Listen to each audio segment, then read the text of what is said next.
பிதா சுதன் பரிசுத்த ஆவியின் பெயராலே ஆமீன். எசையா தீர்க்கதரிசி புத்தகத்தில் இருந்து வாசகம். அதிகாரம் 7, இறை வார்த்தை 14. ஆதலால் ஆண்டவர் தாமே உங்களுக்கு ஓர் அடையாளத்தை அருள்வார். இதோ கருவுற்று இருக்கும் அந்த இளம்பெண் ஓர் ஆண்மகவை பெற்றெடுப்பார். அக்குழந்தைக்கு அவர் இம்மானுவேல் என்று பெயரிடுவார். ஆண்டவரின் அருள்வாக்கு. இறைவா உமக்கு நன்றி. கிறிஸ்துவுக்குள் பிரியமான என் அன்பு சகோதர சகோதரிகளே, ஒவ்வொரு நாளும் விசுவாசத்தோடும் நம்பிக்கையோடும் நமது நடுவில் உயிருள்ள தெய்வமாய் இருக்கக்கூடிய நற்கருணை நாதரை நாம் தேடி வருகின்றோம். நற்கருணை நாதர் உங்களோடு குடிகொள்வதற்காக விண்ணிலிருந்து இறங்கி வந்த உயிர் தரும் உணவாக நமது நடுவில் இருக்கின்றார். எனவேதான் அவரை நம்பி அவரை தேடி வரக்கூடிய பிள்ளைகளை இருளில் இருந்து ஒளிக்கு அழைத்து வருகின்றார். பாவத்தில் இருந்து அவர்களுக்கு விடுதலை கொடுத்து மகிழ்ச்சி தரும் நிறைவான வாழ்க்கையை அவருக்கு கொடுக்கின்றார். தன்னை வெளிப்படுத்துகின்றார். தன்னுடைய பிள்ளைகளோடு முகமுகமாக பேசுகின்றார். அவர்கள் விரும்பி கேட்கக்கூடிய எல்லாவற்றையும் அவர்களுக்கு கொடுக்கின்றார். ஏன் தெரியுமா? அவருடைய பெயரிலே அர்த்தம் இருக்கின்றது. அவர் இந்த உலகத்தில் நம்மை போல் ஒரு மனிதராக பிறந்து வந்த பொழுது அவருடைய பெயர் இம்மானுவேல் என்று சொல்லப்பட்டு இருக்கின்றது. இம்மானுவேல் என்றால் கடவுள் நம்முடன் இருக்கிறார் என்று அர்த்தம். பிரியமானவர்களே, ஒவ்வொரு ஆண்டும் தாய் திருச்சபையானது இந்த திருவருகை காலத்தை நமக்கு கொடுக்கின்றது. இந்த திருவருகை காலத்திலே நம்மை நன்றாக தயாரித்து கொண்டு ஆண்டவருடைய வழியில் நடக்க நம்மை தயாரிக்க வேண்டும். ஒவ்வொரு நாளும் நம்முடைய பாவங்களை நாம் பட்டியலிட்டு அதை ஒன்றாக சேர்த்து நல்லதொரு பாவ சங்கீர்த்தனம் செய்து நம்முடைய உள்ளத்தையும் நம்முடைய உடலையும் தூய்மைப்படுத்த வேண்டும். இதைத்தான் ஆண்டவர் விரும்புகின்றார். இந்த நாளிலும் கூட உங்களை இந்த குணமளிக்கும் நற்கருணையிலே அழைத்திருக்கிறார் என்றால் உங்களுடைய வாழ்க்கையில் ஒரு மாற்றத்தை தருவதற்காக நம்மோடு கூட இருக்கக்கூடிய இம்மானுவேலின் தெய்வம் நம்மை ஆசீர்வதித்து நம்மை தொட்டு நம்மை குணமாக்கி அவருடைய மகிழ்ச்சியில் பங்கு கொள்ள நமக்கு அழைப்பு விடுவிக்கின்றார். பிரியமானவர்களே, நம்முடைய தாய் திருச்சபை நமக்கு கொடுத்திருக்கக்கூடிய வரப்பிரசாதங்களில் ஒன்று எது தெரியுமா? இந்த பாவ மன்னிப்பு. நல்லதொரு பாவ சங்கீர்த்தனம் செய்யும் பொழுது ஆண்டவர் அந்த குருவானவருடைய அந்த மாய மந்திரத்தின் வழியாக அந்த ஜெபத்தின் வழியாக உங்களுடைய அந்த பாவங்களை மன்னிக்கின்றார். மறு கிறிஸ்துவாய் இருக்கக்கூடிய அந்த குருவானவர் உங்களுடைய பாவத்தை கேட்டு அதை தந்தை கடவுளிடம் தகன பலியாக கொடுக்கின்றார்.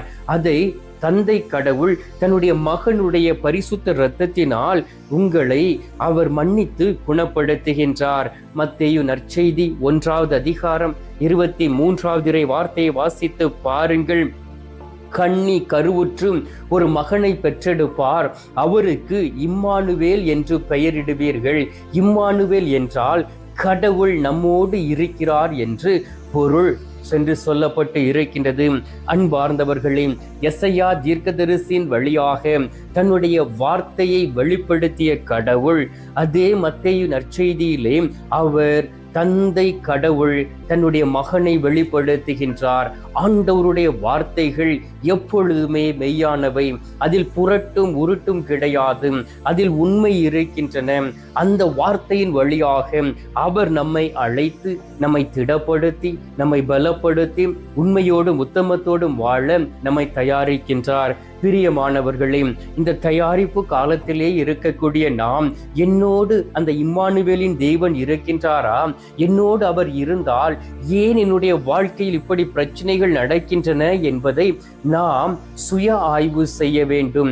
கடவுள் ஒரு மனிதனோடு இருக்கும் பொழுது அவனுடைய வாழ்க்கையிலே மகிழ்ச்சியும் சந்தோஷமும் சமாதானமும் விசுவாசமும் நம்பிக்கையும் கூடி வருகின்றது. கடவுள் ஒரு மனிதரிடம் இல்லை என்றால் அவன் இந்த உலகத்திலே நிம்மதியை இழந்து போய்விடுகின்றான்.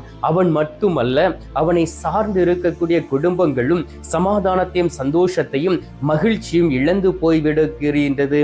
அன்பார்ந்தவர்களே, இந்த நாளிலே ஆண்டவர் நீங்கள் இழந்து போன அந்த மகிழ்ச்சி மகிழ்ச்சியும் சந்தோஷத்தையும் உங்களுக்கு தருவதற்காகவே மானிட மகனாக பிறந்து வந்தார். எனவேதான் அவர் பிறந்த உடனே வானக தூதர் அணிகள் ஒன்றாக சேர்ந்து தூயவர் தூயவர் தூயவர், விண்ணையும் மண்ணையும் படைத்த தெய்வம் தூயவர் என்று அவரை சூழ்ந்து நின்று அவர்கள் புகழ்ந்தார்கள். மாட்டு தொழுவத்தில் பிறந்த நம் ஆண்டவராகிய இயேசு கிறிஸ்துவை எல்லா மனிதர்களுக்கு மேலாக நம் ஆண்டவராகிய கடவுள் உயர்த்தினார். எனவேதான் இந்த உலகத்தில் எல்லா இடங்களிலும் அந்த கிறிஸ்துமஸ் என்று சொல்லக்கூடிய இயேசு பிறப்பின் நிகழ்ச்சியை கொண்டாடுகின்றது. அன்பார்ந்தவர்களே, நீங்கள் பஸ் ஸ்டாண்டில் போய் பாருங்கள், அங்கே குடில் அமைத்து இருப்பார்கள் அல்லது கிறிஸ்மஸ் ட்ரீ இருக்கும்.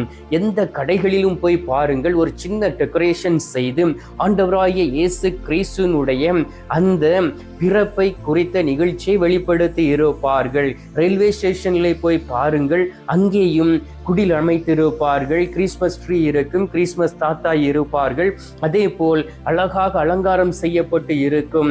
அன்பார்ந்தவர்களே, உலகத்தில் உள்ள எல்லா ஏர்போர்ட்டிலும் பாருங்கள், வெளிநாடுகளில் பாருங்கள், இஸ்லாமிய நாடுகளில் பாருங்கள், எல்லா இடத்திலுமே இந்த கிறிஸ்மஸ் பெருவிழாவை கொண்டாட அங்கே அலங்காரம் செய்து வைத்திருக்கிறார்கள். அப்படி என்றால் இயேசுவை பற்றி எல்லா மக்களும் அறிந்து இருக்கிறார்கள்.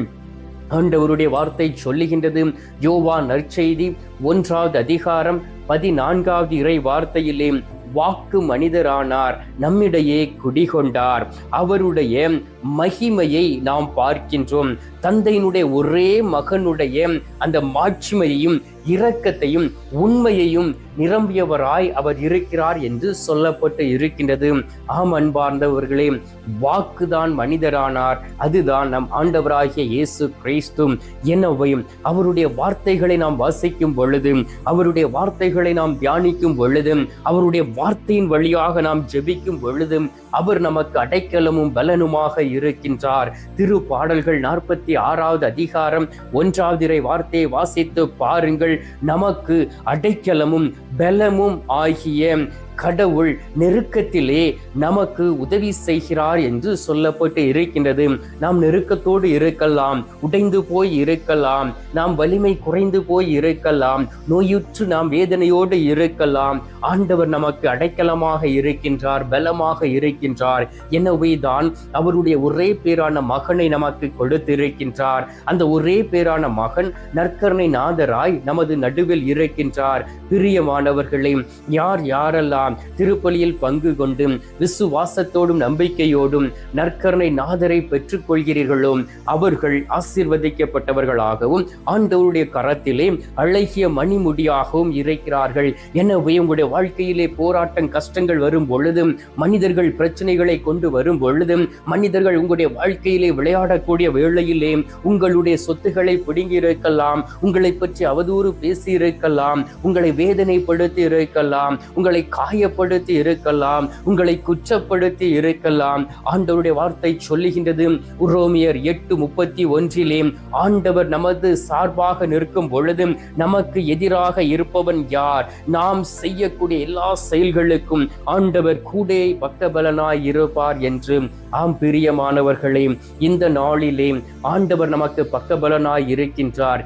எனவே கண்களை மூடி இம்மானுவேலின் தெய்வம், இம்மானுவேலராய் இருக்கக்கூடிய ஆண்டவராகிய இயேசு கிறிஸ்து என்னோடு கூட இருக்கிறார் என்கின்ற நம்பிக்கையோடு நாம் இந்த நேரத்திலே நாம் ஜெபிப்போம். எங்கள் பரலோக தந்தையே, இயேசு கிறிஸ்துவே, தூயனல் ஆவியே, தகப்பனே, இந்த அருமையான காலை பொழுதிற்காக உமக்கு நன்றி அப்பா.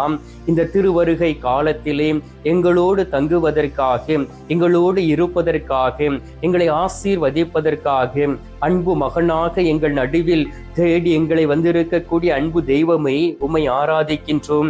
இம்மானுவேலின் தெய்வமே, உமக்கு நன்றி செலுத்துகின்றோம்.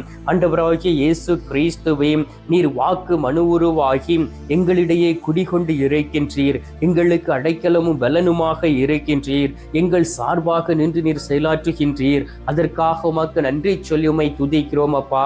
இதோ ஆயிரக்கணக்கான மக்கள் உம்மை தேடி வந்திருக்கிறார்கள். இந்த அதிகாலை நேரத்திலே என் ஆண்டவருடைய அருளையும் ஆற்றலையும் பெற்றுக்கொள்வேன். என் ஆண்டவர் எனக்கு உதவியாக இருப்பார், என்னோடு தங்கி இருக்கின்றார், எனது நடுவில் இருக்கின்றார், நான் இனி எந்த ஒரு கவலையும் அடைவது இல்லை என்று சொல்லி உம்மை தேடி வந்திருக்கக்கூடிய பிள்ளைகள் ஒவ்வொருவரையும் நீர் ஆசீர்வதிப்பீராக. அவர்களுக்கு உடல் உள்ள சுகத்தை கொடுப்பீராக. பலவீனங்களை எடுத்து மாற்றிடுவீராக. அவருடைய ஆத்துமா உம்மையே நம்பி இருக்கின்றது ஆண்டவரே. அவருடைய ஆத்துமாவை தூய்மைப்படுத்திட வேண்டுமாய்மை நோக்கி செபிக்கின்றேன். யார் யாரெல்லாம் நோய்வாய்ப்பட்டு வேதனையோடு இருக்கிறார்களோ அவர்களையும் அழைத்து வந்திருக்கின்றேன். மருத்துவமனையில் சிகிச்சை பெற்றுக் கொண்டு இருக்கிறவர்களை இதோ உமது திரு சமூகத்தில் அழைத்து வந்திருக்கிறேன் சுவாமி. எல்லோரையும் ஆசீர்வதியும், எல்லோர் மீது மனம் இறங்கும், எல்லோரையும் பலப்படுத்தும், அவர்களுடைய பலவீனங்களை எடுத்து மாற்றிட வேண்டுமாய்மை நோக்கி செபிக்கின்றேன். ஆண்டவராகிய இயேசு கிறிஸ்துவை இந்த காலை பொழுதிலே நீர் எங்களுடைய ஜெபத்தை கேட்டிருப்பதற்காக உமக்கு நன்றி. ஜெபத்தை கேட்டு பதில் தந்திருப்பதற்காக உமக்கு ஸ்தோத்திரம், ஸ்தோத்திரம், ஸ்தோத்திரம். மீட்பெரும் இரட்சகருமான இயேசுவின் திருக்கரத்தில் ஒப்பு கொடுத்து எங்கள் தாய் கண்ணி மரியாள் வழியாக ஜெபிக்கின்றோம். அன்பு தந்தையே, ஆமேன். பரலோகத்தில் இருக்கிற எங்கள் பிதாவே, உம்முடைய நாமம் அர்ச்சிக்கப்படுவதாக, உமது ராஜ்யம் வருக, உமது சித்தம் பரலோகத்தில் செய்யப்படுவது போல பூலோகத்திலும் செய்யப்படுவதாக. எங்கள் அனுதின உணவை எங்களுக்கென்று அளித்தருளும். எங்களுக்கு தீமை செய்கிறவர்களை நாங்கள் பொறுப்பது போல எங்கள் பாவங்களை பொறுத்தருளும். எங்களை சோதனை விளைவிடாதையும் தீமையில் இருந்து எங்களை ரட்சித்தருளும். ஆமேன். அருள் நிறைந்த மரியே வாழ்க, கர்த்தர் உடனே பெண்களுக்குள் ஆசீர்வதிக்கப்பட்டவள் நீரே. உம்முடைய திரு வயிற்றின் கனியாகிய இயேசும் ஆசீர்வதிக்கப்பட்டவரே. அஜிஷ்ட மரியே, சர்வேசுடைய மாதாவி, பாவிகளா இருக்கிற எங்களுக்காக இப்பொழுதும் எங்கள் மரண நேரத்திலும் வேண்டிக் கொள்ளும். ஆமேன். பிதாவுக்கும் சுதனுக்கும் பரிசுத்த ஆவிக்கும் மகிமை உண்டாவதாக. ஆதியில் இருந்தது போல இப்பொழுதும் எப்பொழுதும் என்றென்றும் இருப்பதாக. ஆமேன். அன்பார்ந்தவர்களே, நற்கருணை நாதர் தரும் ஆசீர்வாதத்தை பெற்றுக் கொள்வோம்.